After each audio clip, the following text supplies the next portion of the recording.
Nigeria has the money to educate people for free. Joke Silva. All mothers want their children to be happy. Nigerian veteran actress and director Joke Silva speaks on the educational system in Nigeria. In an interview with HIP TV, the award-winning actress and educationist says Nigeria should be a country that educates people for free. We actually should be a country that should be able to educate her people for free. We have the money to do it, And it's very sad that we found ourselves in this position in which we can't afford to anymore. But at the same time, you're wondering, like I said, it would just be good to get both sides to come to an accommodation for the sake of the students, because it's creating a lot of backlog. There was a backlog before, and it has increased now. You need people to finish their courses. For years, courses that took other people 4 years was taking Nigerians 6, 7, 8. I mean, we've really got to be able to sort it out. We've got to also be able to reward excellence. And I think that's part of the problem. We're losing a lot of our really excellent lecturers. Those who feel that they have stayed behind and struggled through also believe that they should be rewarded for staying and struggling through. Yes, they do have a point, but I also do believe that, how many research papers are being done? Do you understand how many research papers are being done? How much are they contributing to the knowledge bank of the world? There are just so many. There's so many things that need. Yes, I know it's difficult to do that on an empty stomach and trying to look at various ways of trying to make the money. So both parties have got to sit at the table and come to an accommodation.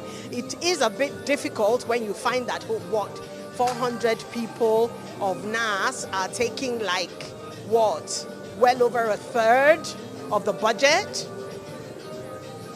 So why should I come to an accommodation? The actress further gives advice to the Nigerian youths, which she calls the Sorosoke generation, stating that they need to put in more effort. She also adds that the government should try to apprehend the hoodlums responsible for disrupting the peaceful #EndSARS protest, and they should be interrogated. Sorosoke generation, great. The voice has been found, and so they're Sorosoking. But realize that those who have gone before have battled as well and have battle scars. And when they advise and suggest, it's always good to listen. Each generation has something to contribute to the betterment of their nation. Each generation has. Just as Sorosoke generation has contributed, they've opened the floodgates, the generation after them too will have something to contribute. And I don't think it is right to then try and make it seem as if you're the only it is the arrogance of youth. Youth tends to have that kind of arrogance, that we're the only ones that are doing anything, not realizing that even the democracy that you're able to fight in was fought for by the generation that you feel did nothing, and a lot of lives were lost doing it as well, So not only were lives lost, people were incarcerated. I know people who went blind. I know people who have mental illness from that time. Sorosoke generation need excellent work. There, I also feel that not only the Sorosoke generation needs to be spoken to. I think also I would like to say to the government that it's really sad that the people who are being hounded are the people who conducted a peaceful protest. They conducted a peaceful protest. Who?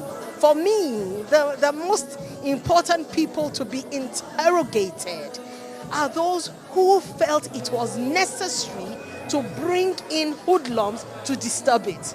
Because those hoodlums didn't come out on their own. They did not. Those first set of hoodlums didn't come out on their own. And whoever sent them out are the people that should be found.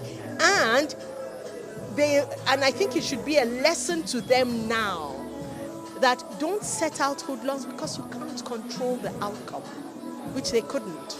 They couldn't control the outcome. The 59-year-old actress, who has been married to her husband, who is also a veteran actor, Olu Jacobs, for 35 years, and both blessed with 2 children, dishes out the secret to a successful marriage. In her own words, Would be that's the example that one grew up with. That's number 1.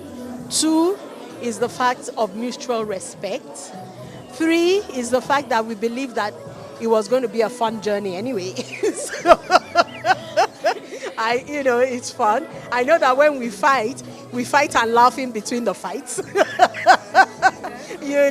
So it's never a fight to destroy the other person. So or let's say it's grown not to be that. Over the years, we've learned to fight and laugh whilst we fight. Yes.